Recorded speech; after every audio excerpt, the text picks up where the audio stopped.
In this video, we will learn about default constraint. Default constraint is used to set a default value for a column. The default value will be added to all new records if no other value is specified. So let's see how to use default constraint in action. Continuing from previous example, let's drop the table to start from scratch.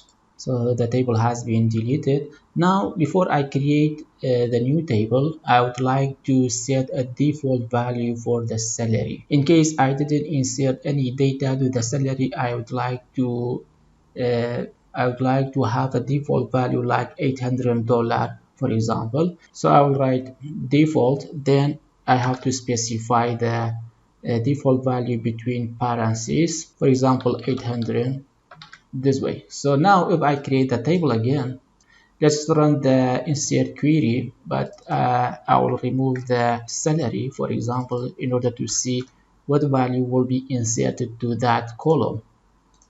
And now let's run the query. As you see, we have 800 as a default value. So in case when you run the insert into syntax and you didn't provide any value to the salary column, it will automatically assign or write 800 for you. But if you provide any value, it will accept the other value. For example, let's put the salary, and I will write a value for the salary, for example 300.